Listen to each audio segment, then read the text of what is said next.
Hey everybody, welcome to another edition of NasCardRadio. This is episode number 71, where trading cards and racing meet. I'm your pal Val, and with me today is the amazing Jason. Jason, how are you? I am doing well, Val. And the man, the myth, the legend, Hall of Famer, King NASCAR, Logan. How are you? I'm doing fine, man. How you guys? Oh man, going through some NASCAR withdrawal last weekend. Yeah, buddy. But we've got a great show for everybody today. And let's thank our sponsors, Panini America and OK Plumbing, and special shout out to Brian and Lizzie. We got a great show today. We're going to talk about F1 and the race, Lewis Hamilton's cards. We're going to talk about Prism 2021. It's been a few weeks while it's been out. We're going to talk about some eBay auctions, some PSA info, the 1990 Action Pack set, and the Stocks for Tots. More information has come out. So, got a jam-packed show for everybody. So let's start with F1. Since NASCAR is paused for the new season, I did see real quick that Roush Fenway renamed to Roush Fenway Keselowski Racing. So, but let's go over to F1. That was race number 19 of 22. That was the 2021 Heineken Grand Prix of Sao Paulo. And that was Sunday, November 14th at that Autodromo Jose Carlos Pace in Brazil. That was 71 laps. Lewis Hamilton won that race. And actually that was pretty amazing since he had a penalty and had to start back in the pack. Yep, he started back in 10th.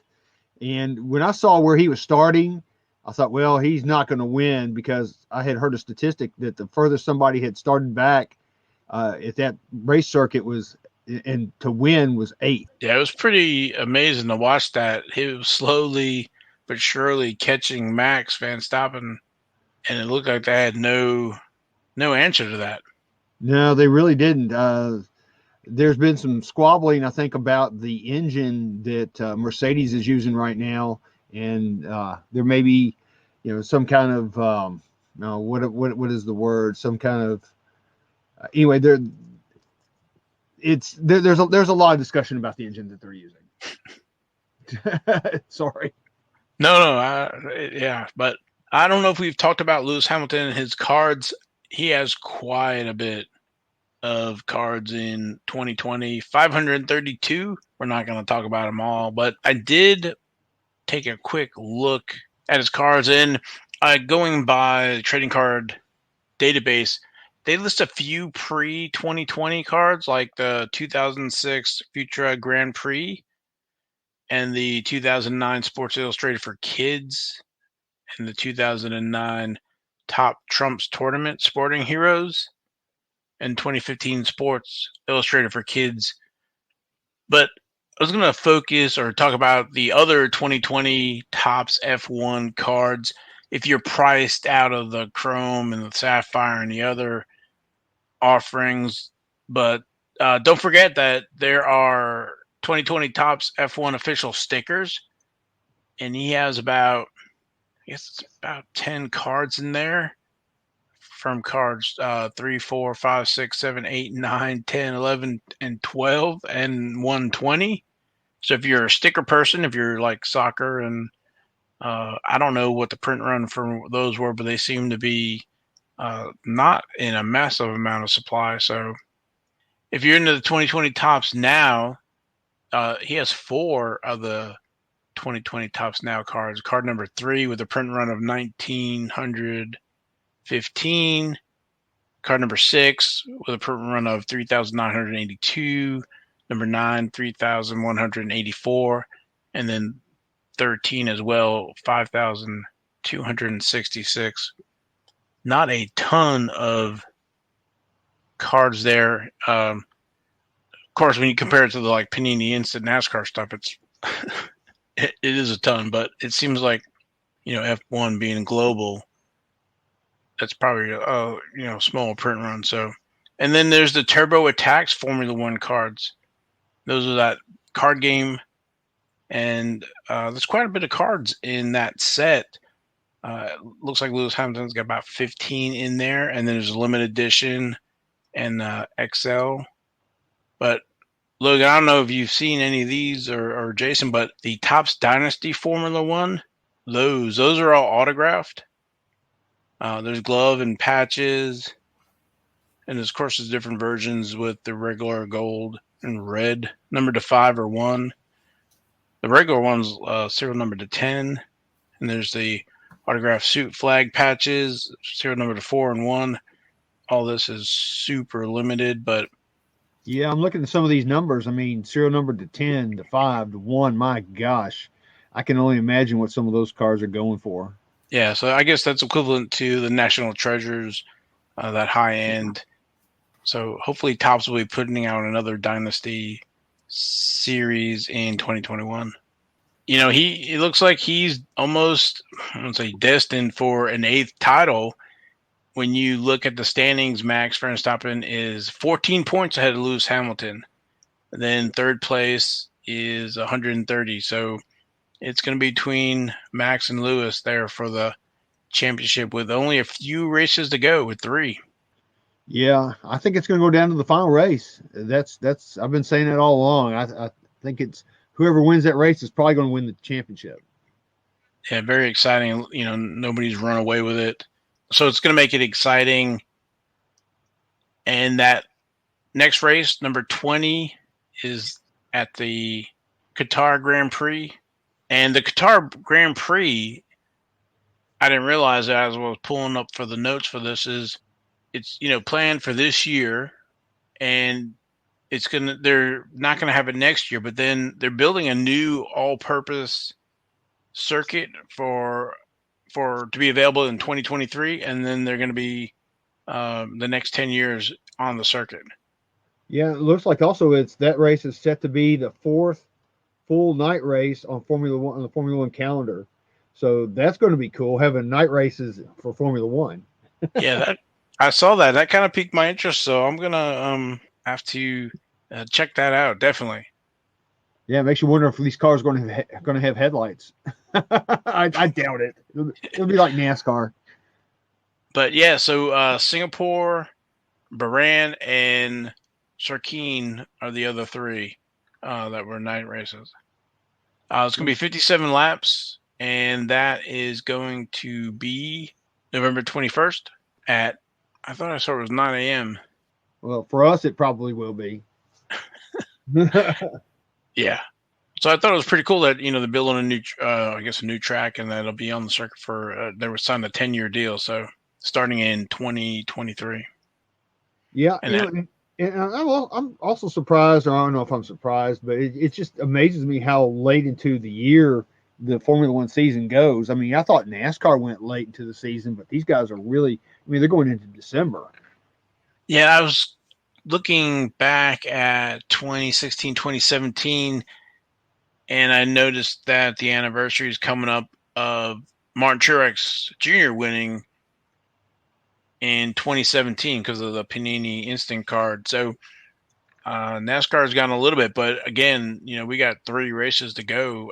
We have this one coming up this weekend, the Grand Prix of Saudi Arabia, and the Airways Dubai Grand Prix. So we still have the 3 to go. So yeah, it's going to be late into the season. Moving over to cards. Well, we've got some Indy news about Jimmy Johnson. Okay. Jimmy Johnson has passed his rookie qualification test for the Indy 500, so that means he could qualify next year for the Indy 500 if he so deems to do that. I have not heard one way or the other if he's wanting to do that, but at least he has passed the rookie qualification test, so he can do it if he chooses or the team chooses or whatever the circumstances are. So I'm not the biggest Jimmy Johnson fan on the planet, but I would like to see him in the Indy 500. I think that would be cool. I think it would be even cooler if he could win the rookie of the race. And I think it'd be even cooler if by some weird stretch of the the imagination that he he actually might win that thing. I mean, that would put him in a class of only two other people with AJ Foyt and Mario Andretti winning the Daytona 500 and the Indy 500. So it'd be cool. What would really be the point? Excuse me. What would really be the point of him qualifying if he wasn't going to pursue it? I mean, is there any benefit to just having that qualification? I don't know that there's a benefit. I just think that, of course they had that this year. So he just did it like a couple weeks ago. So I think that just gives them, I mean, if you have the chance to take it and take the test, I mean, if he didn't take the test, then he would not be able to run the Indy 500 no matter what. But at least now he has that option. And it could be, now that he's passed, he can start getting sponsorship or whatever it is and, make that run for Indy. So it'd be really cool for him to be able to run the Indy 500. Like you said, Logan, only a handful of folks have done it from NASCAR and Indy. So yeah, I think it would be fantastic if he could pull that off and at least get in the race. I think he would do well, because this year he's kind of limited himself to. I don't think he's really been on any super speedways. I think he just wanted to try to get acclimated to the road courses and to the car itself. So he really didn't run any high speed tracks, but he had to run a high speed track, of course, at Indy. I think one of the tests is you have to run over 215 miles per hour. So he was able to do that and did pass. So he can run those speeds. I just don't think he had the experience in the car yet to actually want to try to do that in competition. But I think maybe this next year, maybe he'll, do some more super speedways and some faster tracks. Yeah, I can see that where he's erring on the side of caution. He had this, tremendous NASCAR career, and the last thing you want to do is not have a very good IndyCar career, or mess up, wreck or whatever. So, well, motorsports are inherently dangerous anyway. And, NASCAR, it's a full bodied car. It's not open wheel. So, I mean, yeah, you can get hurt. You can get killed in these things. I think we haven't had anybody killed in NASCAR in a long, long time, but, there's been a lot of safety improvements. But I think the NASCAR cars, just the roll cage and all the safety features are much safer than an Indy car, an open wheel car. I mean, when you think about it, there's not a lot of protection there, not nearly as much as there is in NASCAR. So I could see where, he would definitely want to learn the car, learn how to maneuver through traffic and do all those things before he gets out there and is doing, 215 miles an hour, 220, whatever. Well, I guess we'll see how it goes. Hopefully, they'll make some announcement about his Indy intention. So, yeah. Do you want to talk anything about any of the NASCAR silly season? There's not a whole lot going on right now. You mentioned about Brad Keselowski going to Roush. We do have Kyle and Samantha Bush. They announced they're expecting another child, so that's great for them. And there's some other things going on. Do you want to talk about any of that? Of course.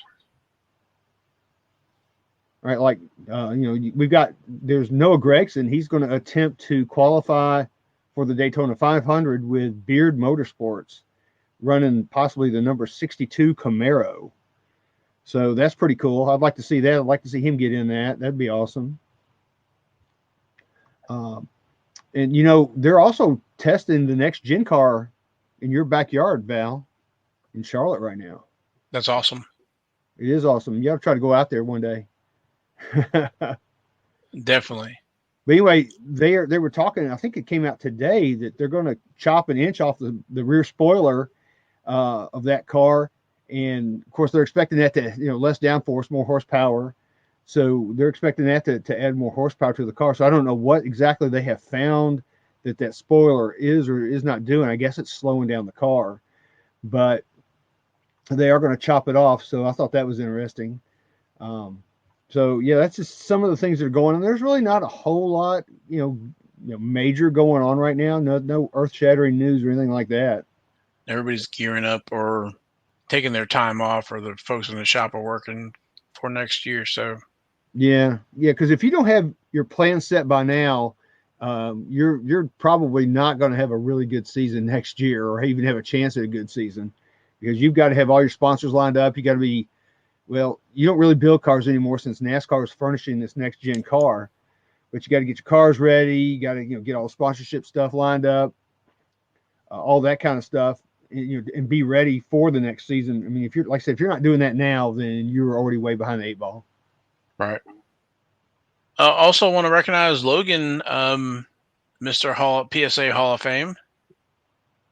Well, thank you, sir. You want to talk about that? Yeah, I can talk about that real quick. Back, I guess it was in May or June when they announced the PSA awards for this year, and PSA graciously gave me a Hall of Fame award for my 1980s NASCAR run, which includes a whole lot of different sets. In fact, it's every set of the 1980s. It includes the 1983 Uno, 86 Sports Stars, 88 all the 88 Max, the 89 Max, 89 Max Crisco, the 89 Winter Circle, and the 89 through 90 TG Masters of Racing set. So I thought that was really cool. I got my award in the mail a couple days ago, and I actually tweeted that out, and I'm honestly really proud of that, because for the longest time, PSA wouldn't put any modern sets in the Hall of Fame, and I think now they've kind of seen the light on that, and I'm glad to see that they're actually, I don't know if you would call an 80s run set a modern set per se, because I think it is kind of vintage now, because it's more than 30 years ago, but I'm proud of that. I appreciate you guys recognizing that, and I'm very grateful to PSA for that. So what exactly sorry, Val, I was going to say, what exactly does that mean? Does that mean that you have complete sets that are PSA graded? Yes. That complete run, I'm trying to remember how many cards that is. It's like well over 700 cards, and they're all graded. That 89, 90 TJ Masters of Racing set's like 262 cards, something like that by itself. And the 89 Max is 201 cards with the with the variation. So just those two sets right there are well over almost 500 cards. So yeah, that 89 I think is 220.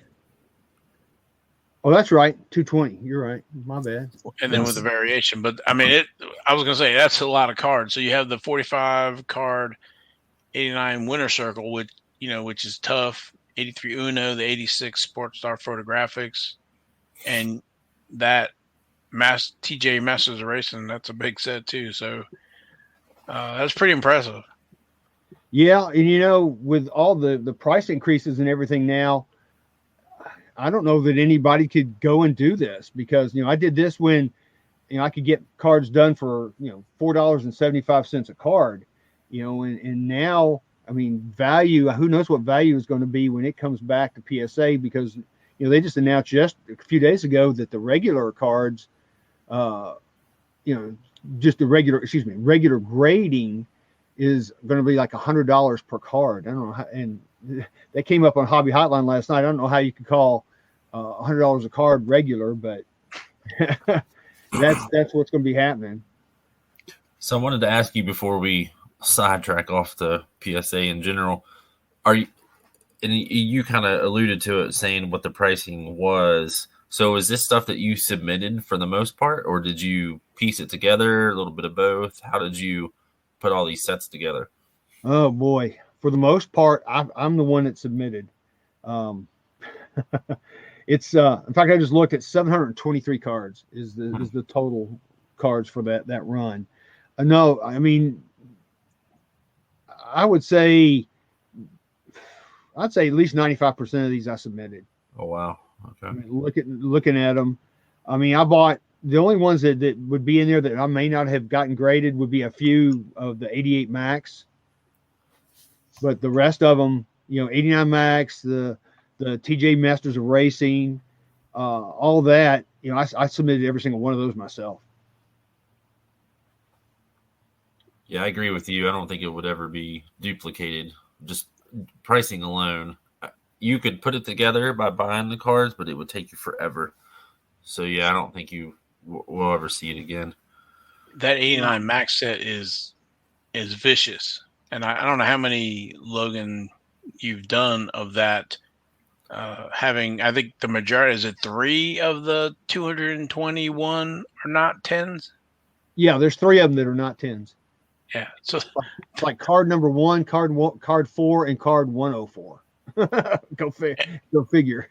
And I want to tell you, those are tough because the back is that green and it chips. So that's massively impressive just in itself. Oh man, you should see the stack of 9s I've got. That's what I mean. So it wasn't just 700 and something cards. It was that's the total, but that's not the number you submitted. So that's not how much I've spent in grading. Oh my gosh! I guess that's where I was wanting to go with that. Yeah. I've got a stack of PSA 9 89 Max. You would not believe. I could almost do a PSA 9 set. And I actually thought about that once, but like I said, now with the price increase, I got to think twice about what I want to get graded now. But yeah, thanks guys for recognizing that award. Like I said, it came in the mail, and I'm really proud of it. And like I said, I'm hoping that now that the gates have been open for not so much vintage cards on the Set Registry Set Hall of Fame, that we'll start seeing some other cool sets. Not just NASCAR, but some things like maybe like the 1991 Desert Storm baseball. I think that would be a cool set for them to put in. Oh, absolutely, yeah. Yeah, so there's a lot of cool sets that I think they could do and put in there. So hopefully they'll get in there. So did you take your wedding photo off the mantle and put that award up there in its place, or what? Yes, I did. I don't know if you guys have seen it or not, but switching gears, there has been Prism 2021 Prism Blaster sightings. Not here. Not in Pennsylvania yet. Well, I saw them at Walmart, and this year, they used to have the 3-pack of camo, but I think continuing like with last year, they have the 3-card pack, including the blue and Carolina blue Hyper Prism parallels. And then this year, I noticed something on the box. Look for the Blaster exclusive Black Finite 101 parallels. That's going to be pretty cool. Yeah. Panini and had talked about price increases, so that is now in effect, and I believe the blasters are $34.99. So, yikes. Yeah, thanks to all the folks clearing the shelves last year. So, and I guess supply chain issues or whatever. So, well, I mean, I'll say it. Thank you, flippers. Thanks for nothing. So I did not realize that the Black Finite were exclusive to the Blaster. So go ahead. That's got to be a first for NASCAR, especially. I mean, have they done a retail exclusive 101 previously? Not that no, I don't think so, because I was going to say, the other short prints could be found in there, but nothing I think that was exclusive to blasters. I just hope that's not their justification for the price increase.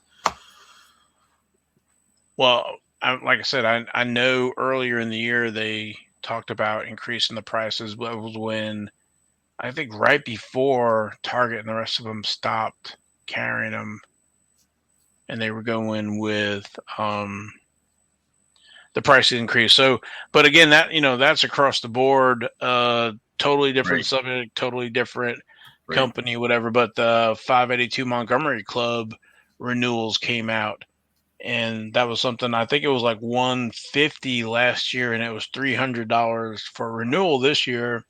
And I thought I heard $600 if you're a brand new member. So holy moly.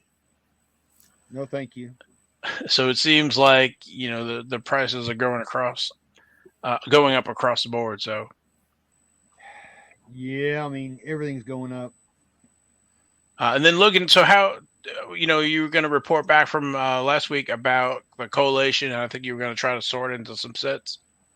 Yep, I did. I sorted all my 4 boxes of Prism that I opened up. I was able to get 3 sets out of that, and I had a lot of doubles. I actually had a few extra Ty Gibbs and Haley Deegan and Natalie Decker doubles, so I was happy for that.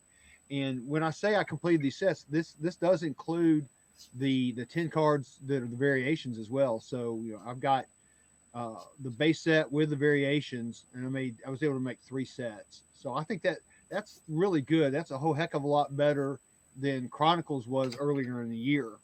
So I was proud for that, and because if I hadn't made at least 3 sets, oh boy, I would have been disappointed for sure. So if you're able to make 3 sets, including variations, it doesn't seem like the variations are short printed in any way. Then I don't think so. They were not last year either. Yeah, I think they're printed the same as the regular cards.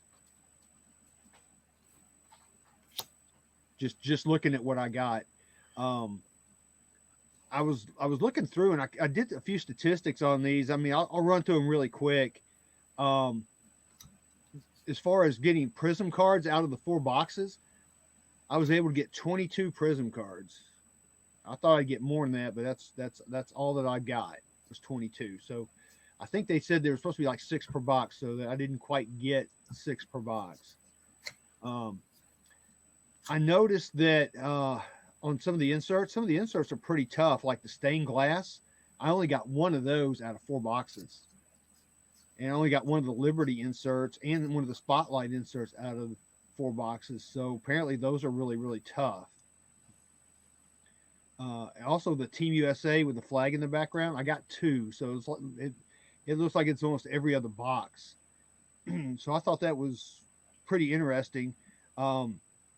Also, you're supposed to get 4 autographs per box. I got 15. So actually, on my very last box, I only got 3 autographs. So again, I was a little disappointed in that. And I did have, I think we touched on it last week.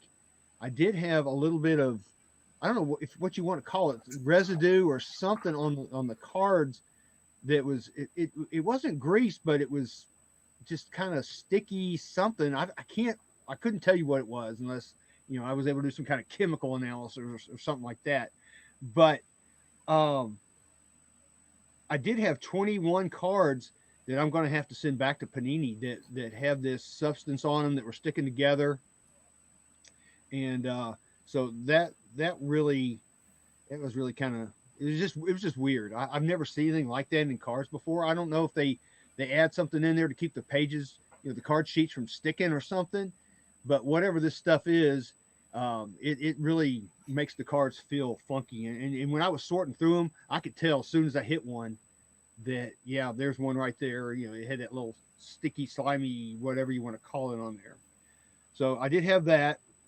Were they all in the same box, or were they spread out across the 4 boxes? No, they were spread out across 2 boxes. In fact, Gotcha. I think it was the last 2 boxes I opened up were that way. It was really weird. Again, it just, I wasn't expecting that. And like I said, when I was busting them and I was, doing a video for YouTube on them, I mean, you can go back and look and see, but, and you can actually see when I rub them on the video, you can actually see that there's some kind of something on there because you can see the streak of my thumb going up through there. So it's weird. Like I said, I'm going to send them back to Panini and ask them to send me, some packs or whatever they want to send me. I don't care. It's fine with me. Now, as far as the autographs go, I thought it was pretty interesting because I got 15 autographs, and 4 of those were just regular Prism autographs, and the rest of them were all numbered, which I thought was really cool. I mean, the highest lowest number was 99. I had some red blue that were out of 99, but I actually had 1 gold card that was out of 10. So I thought that to me was really cool that all the other ones were numbered. The 11 car. I had 11 numbered cards, so I like that. Awesome. What about your on card versus sticker autographs? Did you pay attention? Well, I've actually got them right in front of me. I got one Brad K autograph, and that was a sticker. That may have been the only sticker that I got. As a matter of fact, it was the only sticker I got. It was Brad Keselowski. Which, that's awesome. I mean, that's not something that we see very often nowadays. Yeah. And that was the guy, correct me if I'm wrong, but that was the guy we talked about last week, that if there's going to be a sticker, that's the one. So, yeah, that's awesome. Auto pen from Ignite, yeah. Yep. Yeah, he just doesn't sign cards anymore. He just does stickers, and that's it. But yeah, that was it right there. But that was a pink one out of 50. So that was a pretty sweet autograph. But yeah, all the rest of them were on card. Even Jeff Gordon's is on card, which I'm impressed. Yeah. I don't have Jeff. I didn't get full of Jeff Gordon, but I've seen them on eBay, and they're going for some pretty hefty prices right now. But yeah, that's pretty much about my 2021 Prism experience. It was pretty good overall. I didn't hit any major case hit cards, unfortunately. I wish I had, but no dice. Well, speaking of autographs, just to update everybody on the stocks for TOTS. I know we have a lot of listeners in North and South Carolina.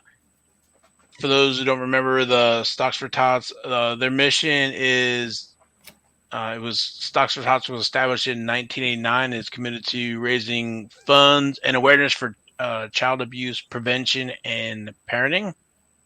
And they get the old timers and retired drivers and current rookie stars.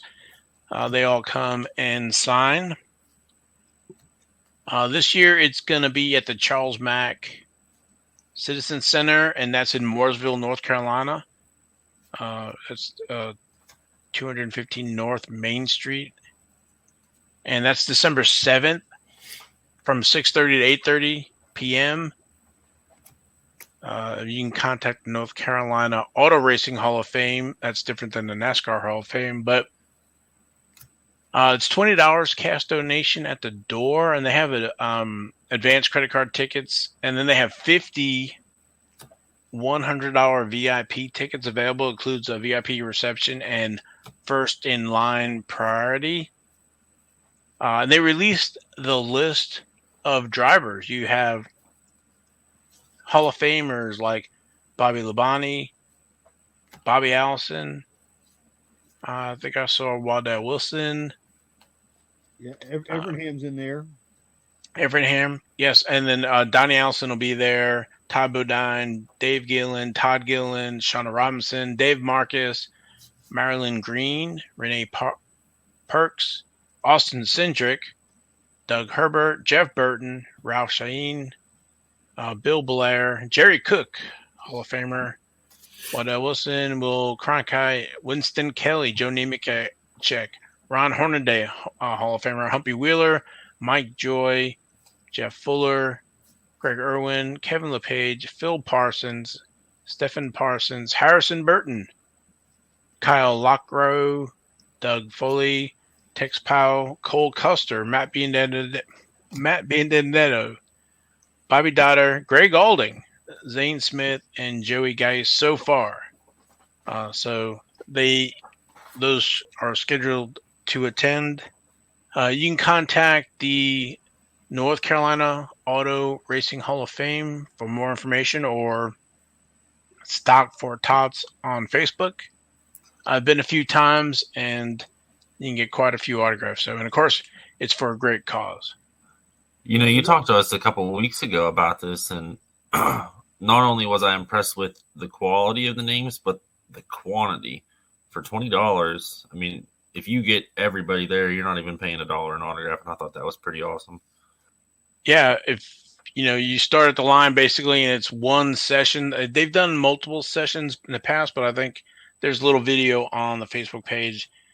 that talks about it. But it's like one session, and you start and you just go through the line. So that VIP, even though it's more expensive, but you basically get in the head of the line and go through that line and get those autographs. And again, like I said, it goes to a great cause. And they will be adding more drivers. I know Richard Petty's been there before, and I can tell you from experience, don't put anything down in front of Richard Petty because he will pick it up and sign it.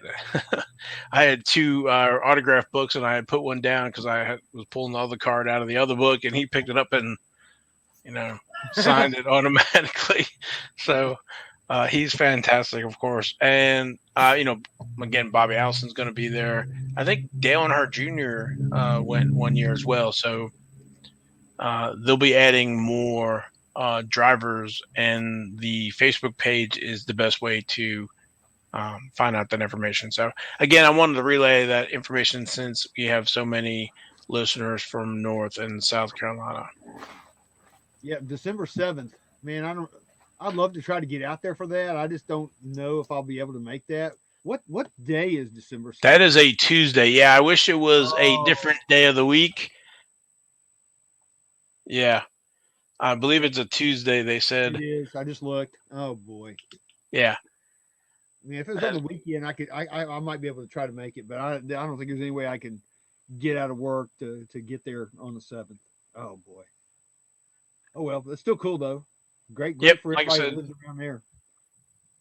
So I just wanted to make sure, if you're not aware of it, that it was canceled last year, but it's been running for every year since then from '89. So like I said, I've been a couple times, and it's a great cause, and it is a lot of autographs. So yeah, it's shooting fish in a barrel for sure.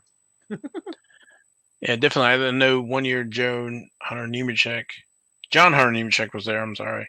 And I'm trying to think of some other drivers, but Rex White usually is there as well. So that's the first time, I was going through line and got Rex White, and, he signs it 1960 champ. And I was like, I wasn't familiar with him at the time. And I'm like, that's the 1960 champion right there. So. Yeah, it's pretty cool. I'm looking at this list, and there's a lot of guys I would just like to just go see and say hi to them. Yeah, it's an impressive list. So for the price. Oh yeah, I'd gladly fork over $20 for this. When we talk about going to the National and all the autograph pavilion and all the other stuff, and $20 for all those drivers. Yeah, you're not getting anybody at the National for $20. Maybe the guy who's sweeping the floors. I don't know. So yeah, this is a great deal, and it's a great cause, like you said. Well, let's move over to the 1993 Action Pack set. Logan, this is, I believe, a set you had collected. I remember Action Pack with football. Didn't really collect those, but first that I can remember of being embossed. Yeah, these were the first embossed NASCAR cards. And they were also the very first Braille. Some of the cards have Braille on the back of them. This is also the first Braille set as well. But yeah, it was released in 1993 in 3 series. Yeah, taking it from the Beckett annual Beckett, it says that this is the first action-packed racing release issued in 3 separate series and features the now standard raised embossing printing process. 24-pack boxes with 7 cards per pack house the first series, while Series 2 and 3 contain 6 cards per pack. The Series 1 set was released in early of 1993 and includes 5 different subsets: 1992 race winners, 92 pole winners, top 10 points, Young Guns, and King Richard Petty. Series 2, released in mid-1993, is highlighted by the first Dale Earnhardt action pack cards, a 4-card subset of Dale Earnhardt featuring Braille on the back of the cards.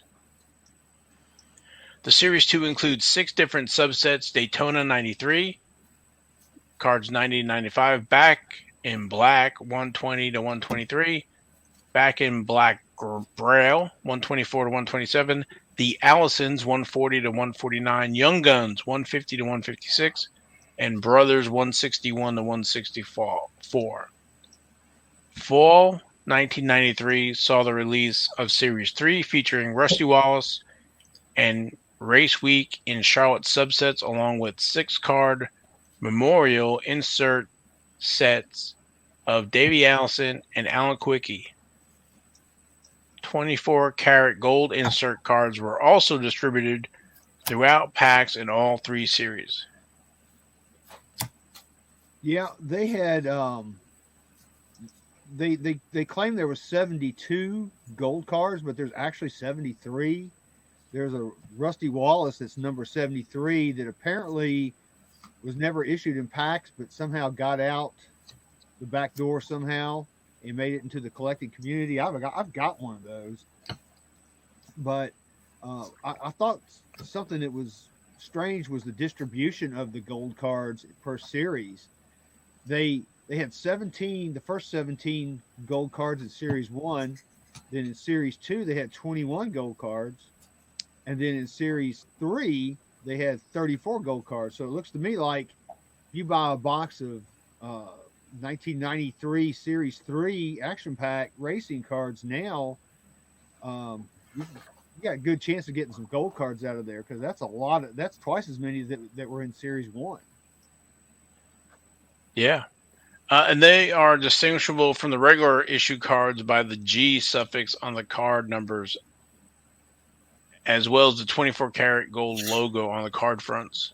Yep.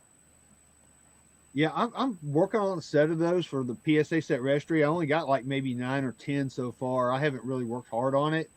But every time it seems like I search for those things on eBay, I always see the same cards. I never see anything new. That may be something I need to try to focus back on again. And maybe that's something I could get graded down the road. We'll have to see. But, something to think about. This set was made the year after Richard Petty retired, so it's pretty heavy on Richard Petty cards.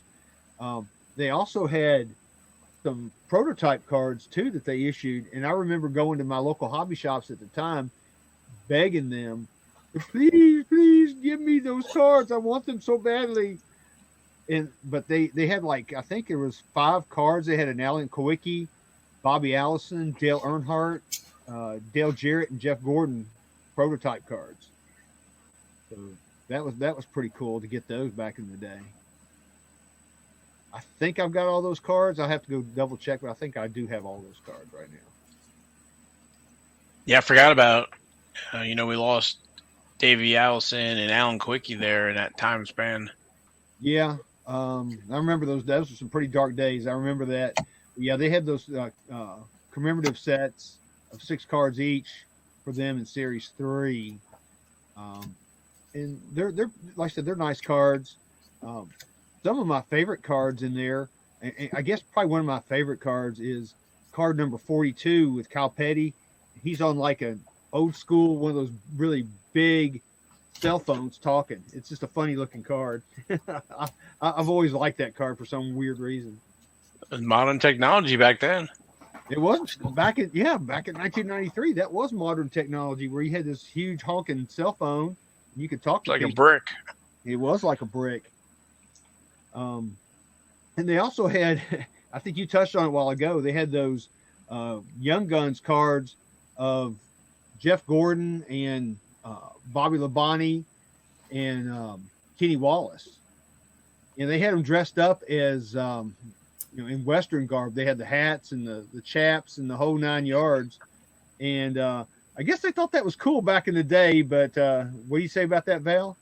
I was going to say, it's kind of, it didn't age well. I think. Didn't age well. Yeah, those are some funny looking cards now when you look back at it.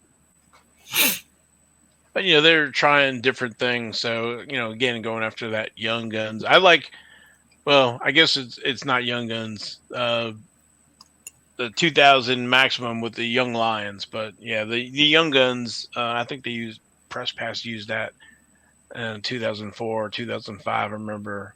I guess it was a Kyle Busch that comes to mind. But anyway, I digress. Yep. But yeah, so you can still find those wax boxes out there and for the action packed. Yeah, we've seen them at the National.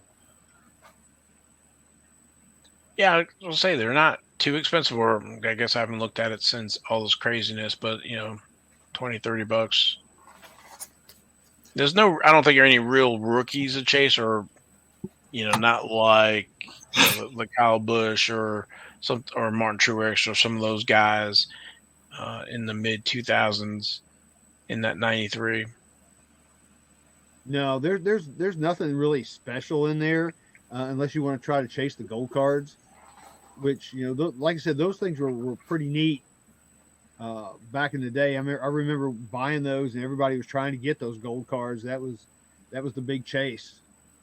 To me, it seems kind of confusing because there's like 200 cards in a set, but only 72, 73 of the gold cards. Yeah, and they took some of the same cards that were like in the higher numbers and renumbered them as a gold card with a different number. So you might see the same cards that are in a different series be a gold card, but that their numbers don't match the same numbers as they would in the regular set versus the gold cards. So yeah, it was kind of weird how they kind of helter skelter just kind of picked cards and then made those gold cards. I don't know what their logic was back then, but it is kind of weird. And something else I think about when I think about these cards is how, there was a lot of money that had to go into creating these cards, because they had to create dies to stamp these things to be embossed. And then when they embossed them, they also have to fold them over and glue them together on the backs. I don't know if you how many people have actually seen some of these cards, but they're very, very thick and the corners are rounded. And when they stamp with the emboss, they have like two little flaps on the side, and what they do is they fold those flaps in to make the back, and they glue them down. And I have seen cards in the past where there's a little residual glue on the top or the bottom of those things, but really for the most part they did a great job on those. But I've always thought that was interesting. I would love to have seen how they actually stamp those cards and then put those cards together and then put them in packs. Yeah, but I guess with the embossing, though, it allows you to do, and I guess this is the first time, the Braille cards. Yep. So again, since I don't know Braille, I have to just take the word for whatever whatever it says on the back for the Braille. So I wanted to ask you about the 73 card, the Rusty Wallace Gold. Being that it wasn't in packs and it came out later, and I'm looking at the Beckett, the little clip that we have, and it says, hit the secondary market at a later date, presumably after action-packed ceased card operations. So since you were actually collecting these at that point in time, do you remember any information that came out? Do you remember when it happened? Like what the buzz was about that card? No, I really don't. Not at the time. It wasn't till eBay, came out in the late 90s, to where I started seeing some of those cards on there and thinking, hey, where'd this card come from? But it doesn't really seem to hold any, extra value just because, it wasn't issued in packs or, it could be limited. I was able to pick one up, fairly cheap. It makes you wonder what it was supposed to be, because why would you have all those? And if you have 72, and like Val said, it's not as if one was made for every driver, for every card. So it's not like there's any real reason that kind of stands out as to why it wasn't included. Yeah, it's a great mystery. I'd love to be able to pick somebody's brain who used to work there, and maybe they might have some insight on that. I often wonder if they were even planning maybe a fourth series later on, or maybe, which would make sense. Which, something like that. I don't know if they were actually planning that. Because, that third series is really, when you think about it, it's really limited because there's only 39 base cards. And then you've got the 12 cards of Kawicki and Davey Allison. So you still don't even have 84 cards there.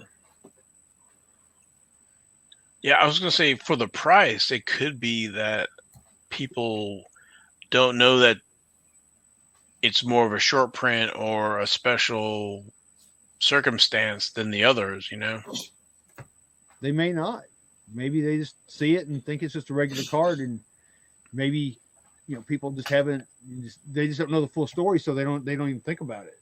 Right. So they're not listening to NasCard radio. So yeah, that's where you find out little nuggets like this. Exactly. So you can pick it up and know it's a short print or was released through the bankruptcy, not through normal channels, and you might be able to get it for add to your collection at a reasonable price. So yeah, kind of like the 1988 Max number 99 Dale Earnhardt. Same kind of thing, except not nearly as expensive. Yeah, not like one of those iconic looking cards. Yeah, exactly. But it's a cool set. I've actually, again, this, you'll probably never see this again either. I've got this whole set graded on PSA. All 207 cards plus the two, the Davey Allison and the Alex Kowicki. So that's incredible. Yeah, but again, that's back when you could get these things done cheap. I just don't see anybody trying to do these things now. I just don't see it happening. I mean, even at $20 a card, imagine what that's going to cost you. 207 cards. Well, I was going to say at $5 a card, and then it's a 200. That's over $1,000 right there. Logan. I've known you a long time, whatever, and I have the same love for NASCAR cars, whatever, and grading. But it's a big set. Usually my sets are smaller. 100 cards or less, and we go after a 207 card 93 set. So that's why you have the PSA Hall of Fame award, I guess. But here's my thought process in doing all these things is I was trying to do like the first of whatever NASCAR, because I also had the Speedflix 3D card set graded. I was trying to that was my thought process. Whenever NASCAR, whenever they came out with a unique set or the first kind of set of whatever, I was wanting to get those graded. That's what I was trying to do. But there's still other sets out there that I'd like to do that I'm just not going to be able to get graded now because it's just not cost effective to do it. Well, this is a totally different subject, but I think you need to put that on a necklace, and then when we go to the national, be able to take when you go to the PSA booth, and you go to get your cards submitted, that you put that on the table, plop that award down, and that should give you some kind of discount. You'd like to think. I mean, just think. Remember when Carl Edwards was running the Subway car? He had a gold Subway card, which was a lifetime card where he could go into Subway and get Subway sandwiches for free forever. You would like to think that, hey, this guy's got all these cool sets. We know he's committed. Let's give him a break. I doubt that'll ever happen, but who knows? Maybe they will give me a break. If you're listening out there, PSA, give me a break. Well, we do have, lots of listeners in California, so hopefully Steve or one of those guys is listening. Yeah, I think maybe Matt Hindler is he works on the registry. I think he may be listening. He's a soccer guy. He's shout out to him. He's got a great PSA graded soccer collection. Do you want to talk about any eBay auctions you've seen? I know there's an 83 Uno Earnhardt. I think it was a SGC 9 sold, but I was at $1,400, but it was a best offer, and that sold through. So no telling what that sold for, but it's good to see that out there. What do you think? What would you think would be a fair price for that? SGC, I'd say 1,000 probably at least. Yeah, I think I would have to agree with that. The 83 Uno Dale Earnhardt Senior rookies, those 83 Unos are tough. I think less than 70 have total been graded by the big three grading companies. So it's not like there's thousands and thousands of them out there. So Yeah, it's not like a King Griffey Jr. rookie upper deck. yeah, I was gonna say the 2000 Tiger Woods, but no, man. Yeah. Did you see any other auctions? Yeah, You want to talk about I saw a whole bunch of different things. I'll just any Prism? This is all mostly Prism from this last week that I saw. The biggest thing that I saw was a 2021 Prism Chase Elliott redemption card for a gold vinyl 1/1 auto. It sold for $616 with 29 bids for the redemption card itself. It was pack fresh. Yeah. Don't get me started on pack fresh. So that was $619, you said? 616.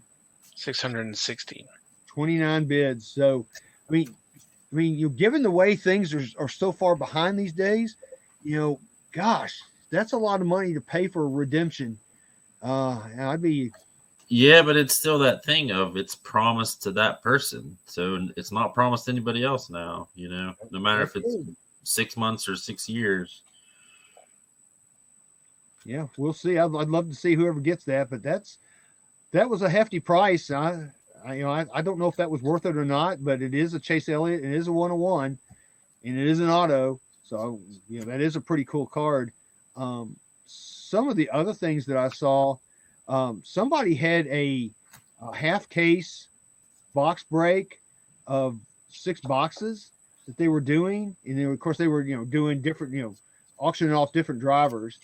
And the two that stood out to me were Haley Deegan and Natalie Decker. Somebody bid $120.50 for the Haley Deegans, which I think that was actually probably a really good deal out of 6 boxes because you're going to get quite a few. But what was even more amazing is Natalie Decker went for even more than that. $143.56 with 12 bids. Wow.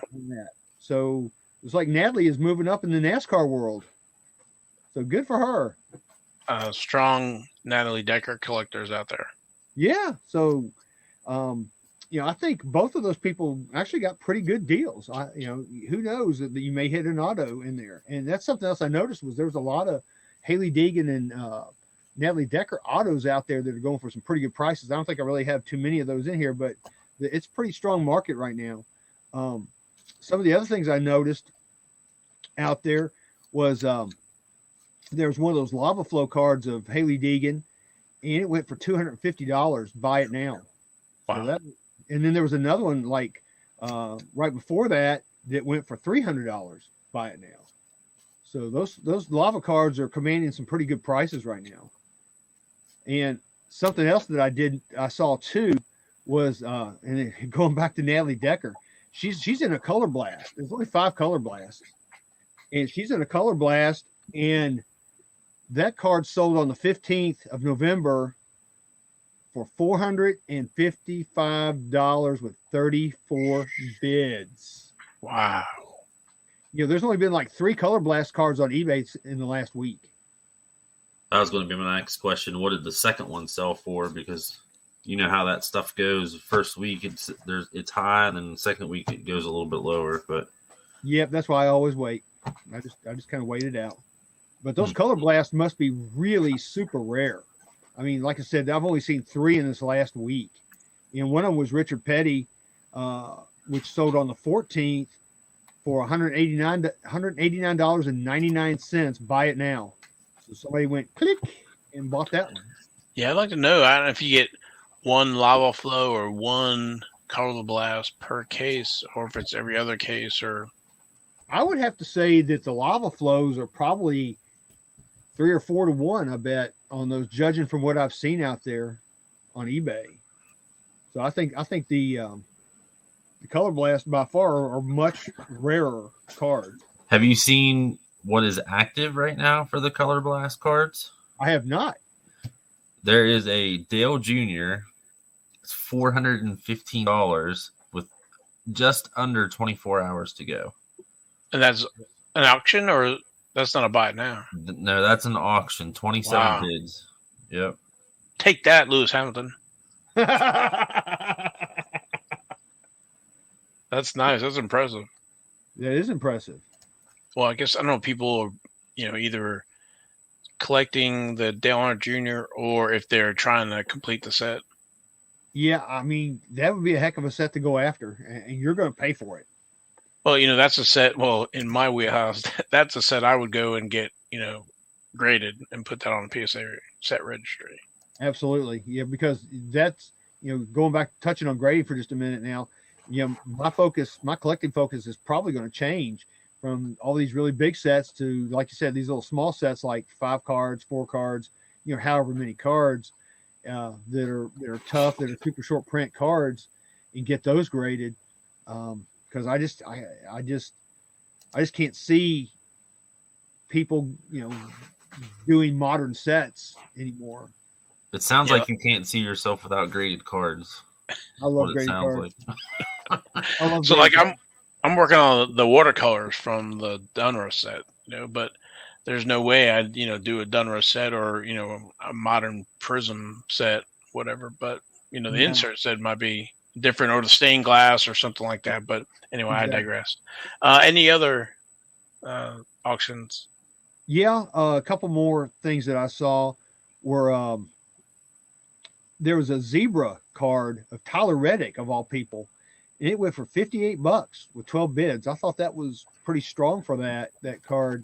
I thought that was kind of cool. Those are nice looking cards. I like those zebra stripes, but I'm kind of with you, Val. I wish they had done checkered flag instead of zebra stripes if they're going to do black and white borders on stuff. Yeah, I think the zebras should be in the football, and the checkerboard from the football should be in the racing. Yeah, like when we went to the National this past year, we were looking in cases and stuff, and I would see a card with a checker border, and I'm like, oh, it's a racing card. Oh, no, it's not. It's a dang football card. And so it really threw me off. I was hoping to be a racing card, but it was not. But anyway, going back to some of these auctions, some of the other things I saw were there was a Jimmy Johnson Legends Gold Prism Auto, super short print, of course, what they say. 1 of 1, $311 with 46 bids. Somebody really wanted that card badly. So that was very impressive too. And I also saw a Jeff Gordon pink prism card with the autograph. It was number 11 of 25. It went for $98. I thought that was actually a fair price, if not maybe slightly undervalued. It had 22 bids. So yeah, there's a lot of action right now out there on eBay with these prism cards. And of course, there's a lot of lower end cards too. So if you're looking to try to build a rainbow set or something like that, and you luck into one of the 1-of-1s, you should be able to, I would think, get your rainbow fairly easy right now anyway. I mean, as time goes on, we know how much tougher that gets. Right. But yeah, that's a look at eBay. One that I saw that's actually current, there's still 3 days, 12 hours left, is a 1972 STP Richard Petty at $1,000 with 2 bids. Wow. There's only 2 photos, with one with the front, one with the back, but it's at an angle. It looks like the bottom left corner has paper loss. So I was surprised to see that price, but other than that, it presents well. So we'll see. We'll keep an eye on what that closes for. Yeah, that card would be a good card to get autographed. Oh yeah. But at $1,000 is out of my range. But yeah, those things have quickly gotten out of our range. And one other side note is there's a Benny Parsons 1972 card. That's one that you don't see a lot of, but it looks like, I can't tell from the photo if it's got either some residue on the top loader that it's in, or if it's on the card where there's tape on the card or not. So, well, you can't. I don't think you can ever go wrong with buying 72 STP cards at a good price. And those things are so rare; they're only going to go up in price. So, anytime you can pick them up at a reasonable price, I think you've done well. And that seller actually looks like they've gotten their hands on quite a few of some of the older stuff there. They have a Harry Gant 86 Sports Star Photographics. I believe they had a wax box of 89. There's a 86 Sports Star Photographics Tim Richmond, and also a Myrtle Beach set and a regular Charlotte set. Huh. What's this? Well, no, I was gonna say, I don't know if you want to advertise the seller or not, but everybody can kind of search on it. So if it's an 88 Max first edition factory set. So it's starting at $129 or buy it now for $199.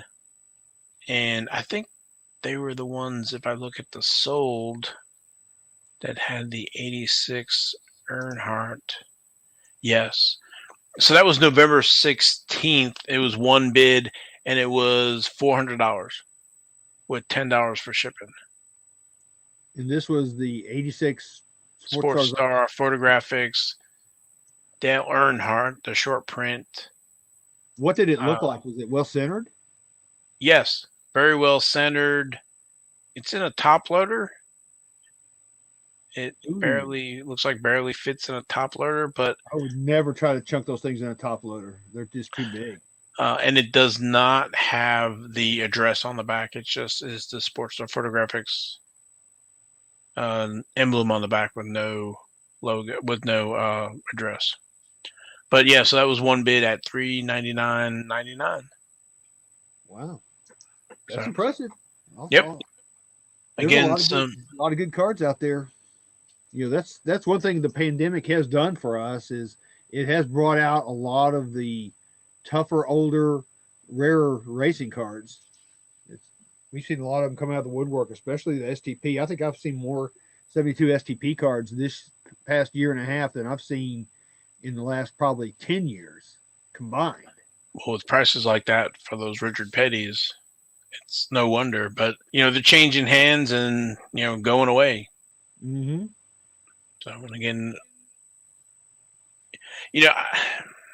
I think people are buying them like this one for $1,000, and it's got paper loss on the corner. If they were graded or if they had a lot of scans, I guess what I'm saying is if, it looked like it was going to be 6 or 7 or 8 or something like that, I could see some of the prices as opposed to, paper loss that would grade lower. So, but again, like you were saying, if you get something like that autograph or they just want to have one. Yeah. I mean, you can't have too many of those. I wish I had a lot more than I've got now. Well, guys, do you have any other topics you want to cover today? No, sir. I think we're good for this week, brother. Yep. Well, I appreciate everybody listening to the podcast. Shout out to the folks listening in Germany, in Canada, Belgium, as well as we have folks in California, North Carolina, New York, Illinois, Texas, Virginia, Pennsylvania, Arizona, Tennessee, Ohio, Florida, Alabama. We appreciate everybody listening. Please share the podcast, share NASCAR trading cards with your friends. And for me and the guys, we will talk to you next week.